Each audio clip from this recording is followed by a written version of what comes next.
రెండోది 11:30కి సిఐ గారు పోయినరు. ఎట్లా పోయారు తెలుసా? విచిత్రం ఏంటంటే ఆ కూర్చున్నది ఒంటిగాడు ఒక్కడే కూర్చున్నాడు.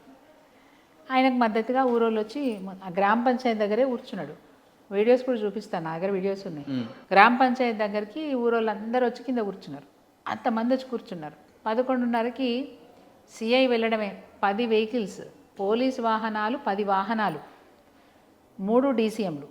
ఓకే, ఇంత బెటాలియన్ ఎందుకు? ఒక మండలాధ్యక్షుడు కూర్చుంటే ఒక ఇంత బెటాలియన్ ఎందుకు? పోవడమే. కనీసం మాట్లాడలేదండి. వీడియో చూపిస్తా మీకు. ఓకే, మాట్లాడలే. పోవడమే. మనిషిని బట్టి గుంజ సిఐ గుంజడం ఏందండి? నాకు అర్థమే కాలే అసలు.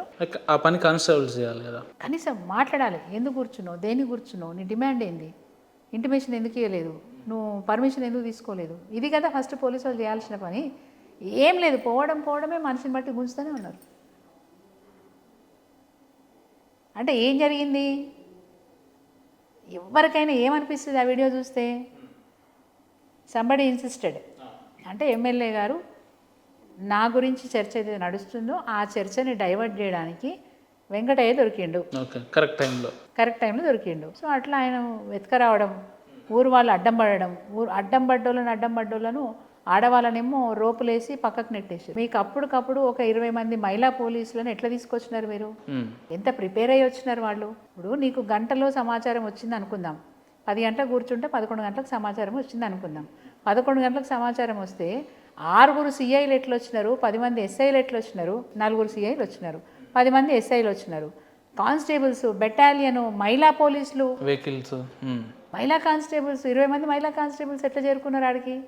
గంట సేపట్లో ఎట్లా చేరుకున్నారు?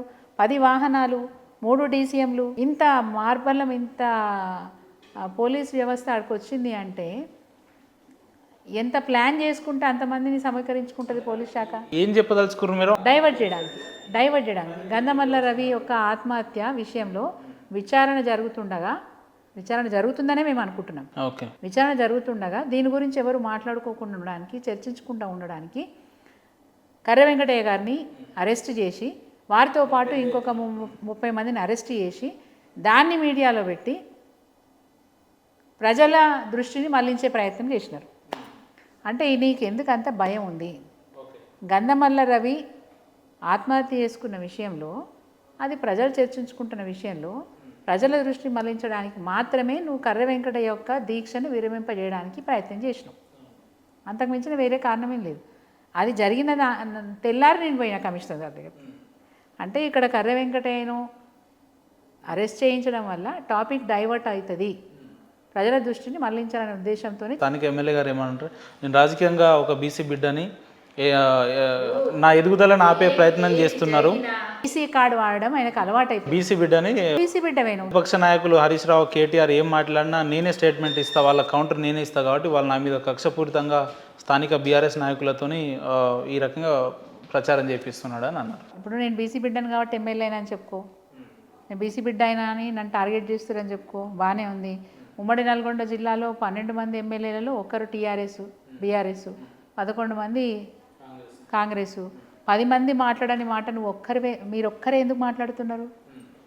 ఇప్పుడు నన్ను టార్గెట్ చేస్తున్నారు, నేను కేటీఆర్ని విమర్శిస్తున్నా, నేను హరీష్ రావుని విమర్శిస్తున్నా, అందుకే నన్ను టార్గెట్.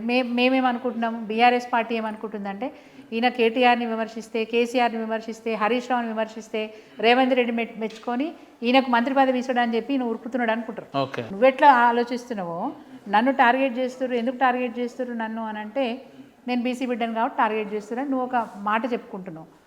మా వాళ్ళు ఏం చెప్పుకుంటున్నారు, బీఆర్ఎస్ పార్టీ వాళ్ళు ఏం చెప్పుకుంటున్నారు, ప్రజలేమనుకుంటున్నారంటే ఈ జిల్లాలో, ఉమ్మడి నల్గొండ జిల్లాలో ఎవరికి పట్టంది ఈయన ఒక్కనే ఎందుకు పట్టించుకుంటున్నాడు, ఈయన ఒక్కడే కేటీఆర్ ఎందుకు విమర్శిస్తున్నాడు, ఈయన ఒక్కడే కవితను ఎందుకు విమర్శిస్తున్నాడు, ఈయన ఒక్కడే హరీష్ రావు. ఆల్రెడీ ఉమ్మడి నల్గొండలో కోమటిరెడ్డి గారు మంత్రి ఉన్నారు, ఉత్తమ్ కుమార్ రెడ్డి గారు ఉన్నారు. ఈయన వాడినంత పరుష భాష, అంత రూడ్గా కోమటిరెడ్డి వెంకటరెడ్డి గారు కూడా మాట్లాడారు.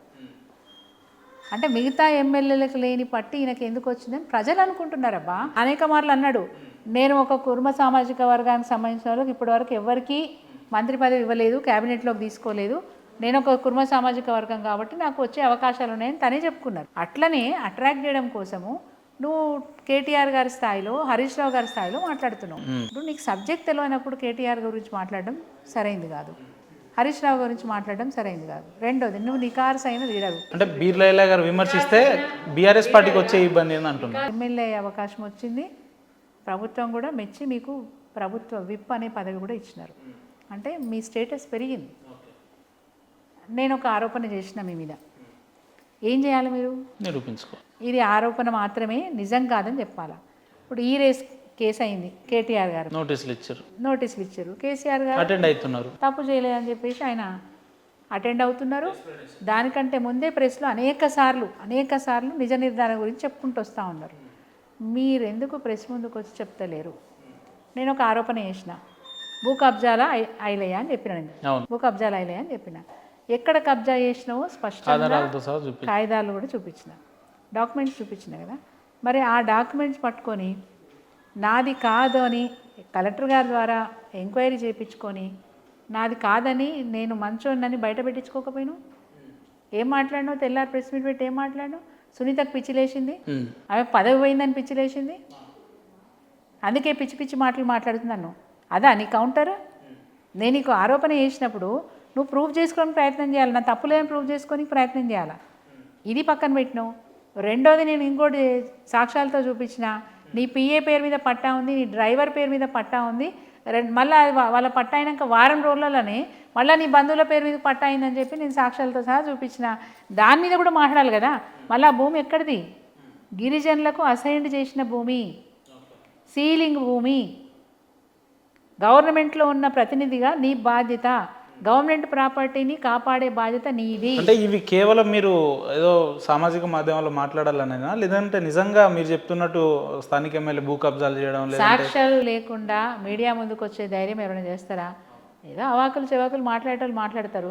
ఒక సునీత దగ్గర ఆధారం లేనిది మాట్లాడదు. నాకు తర్వాత కూడా ఒక 5-6 కంప్లైంట్లు వచ్చినాయండి. వచ్చి మేడం అన్న అట్లా మాట్లాడా, నేను మీకోసం పనిచేయట్లేదు, గవర్నమెంట్ ప్రాపర్టీ వేరే విధంగా పోతుంది అన్నప్పుడు నేను మాట్లాడాల్సి వచ్చింది. అక్కడ ఒక పేదవాడు నా దగ్గరకు వచ్చి, నాకు ఎవ్వరు సాయం చేసేటోళ్ళు లేరు, నా దగ్గరకు వచ్చినప్పటికీ నేను తర్వాత కలుద్దాం పొమ్మన్నా. నేను ఎమ్మెల్యే ఉన్నప్పుడే వచ్చింది, నేను తర్వాత కలుద్దాము, నేను బిజీ ఉన్నా అని చెప్పిన. తర్వాత ఆయన ఏం చేసిండు, తీన్మార్ మల్లన్న దగ్గర పోయిండు. తీన్మార్ మల్లన్న గారు బాజాబ్తా ఆయన క్యూ న్యూస్లో మాట్లాడిండు, నా నియోజకవర్గంలో జరిగింది ఇది, నా నియోజకవర్గం సంబంధించిన ప్రజాప్రతినిధి చేసిండు, ఇంకోసారి ఇట్లా జరిగితే బాగుండదు, చాలా స్పష్టంగా వార్నింగే ఇచ్చిండు తీన్మార్ మల్లన్న.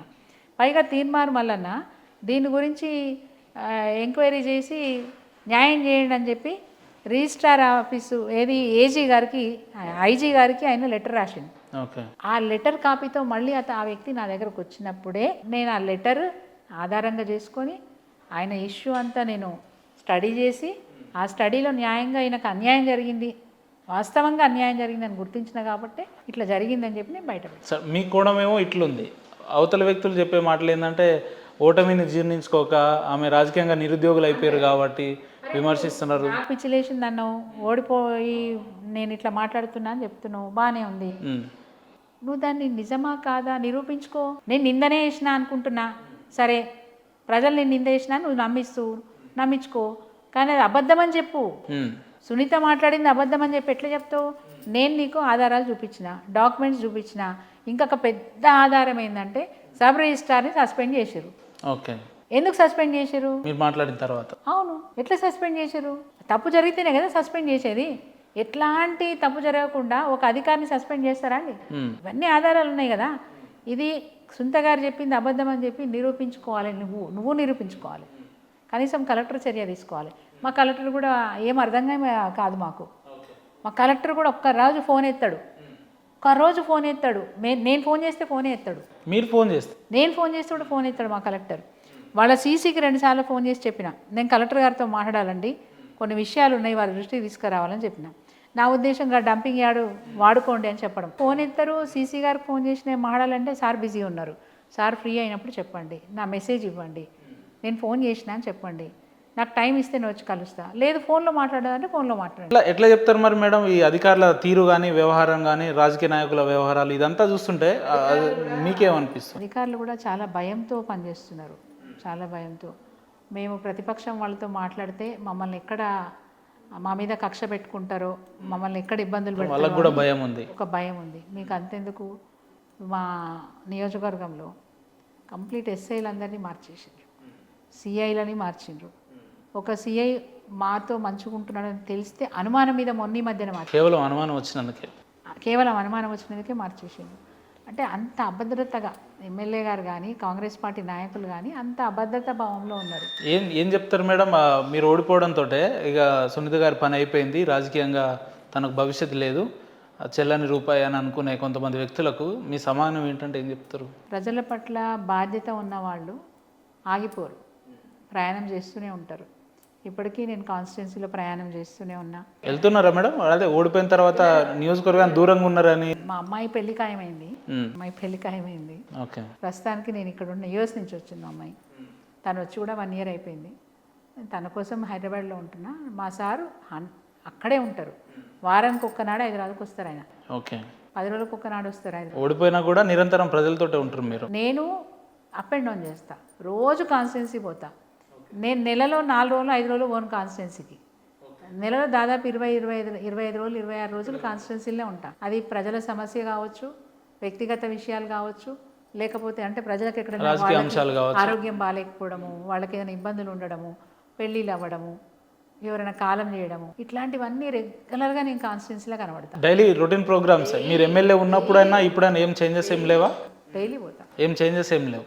ఉందా మేడం? నమ్మకం ఉందా ఈ జరుగుతున్న పరిణామాలను బట్టి చూస్తే భవిష్యత్తులో మళ్ళీ ఎమ్మెల్యేగా గెలవగలుగుతారు, లేదంటే పార్టీ అధికారంలోకి వస్తే? నాకైతే నమ్మకం ఉంది, నాకైతే నమ్మకం. ఆ క్వశ్చన్ కంప్లీట్ కాకముందే ఆన్సర్ ఇస్తున్నారు, అంత స్పిరిచువల్గా ఎట్లా అంటున్నా? డిఫరెన్స్ కనిపిస్తుంది కదా, మేము ఎట్లా రిసీవ్ చేసుకునేవాళ్ళం, మేము ఎట్లా మాట్లాడేవాళ్ళం, ఎవరికైనా ఏదైనా ఇబ్బంది ఉందంటే ఎట్లా అడ్రస్ చేసేవాళ్ళం. ఆ డిఫరెన్స్ అంటే మేము వెళ్ళినప్పుడు పబ్లికే చెప్తున్నారు, అప్పట్లాగా లేదు మేడం, అప్పట్లాగా లేదు. ఇప్పటికీ ఇప్పుడు నేను ఎమ్మెల్యే కానే కాదు, ఇప్పటికీ నా దగ్గరికి సమస్యలు పట్టుకొని వస్తారు. మా వారి దగ్గరికి అయితే నాకంటే ఎక్కువ వస్తారు. మా వారి దగ్గరికి అంటే ఆయన అందుబాటులో ఉంటున్నారు కదా, యారూటల్నే ఉంటున్నారు ఆయన. నేనేమో తిరుగుతూ ఉంటా, ఈ మండలి నుంచి ఆ మండలి, ఆ మండలి నుంచి ఈ మండలం తిరుగుతూ ఉంటా. ఆయన కాన్స్టాంట్గా ఒక దగ్గర ఉంటారు. నా షెడ్యూల్ ఒకసారి నేను బయలుదేరేటప్పుడు షెడ్యూల్ పెట్టేస్తా, ఆ గ్రూప్లో వెళ్ళిపోతుంది. మా సోషల్ మీడియా, మా కార్యకర్తలు, మా లీడర్ల గ్రూప్లోకి వెళ్ళిపోతుంది షెడ్యూల్. నేను పలానా దగ్గర పెళ్ళికి వెళ్తున్నా అంటే అక్కడికి వస్తారు. ఓకే.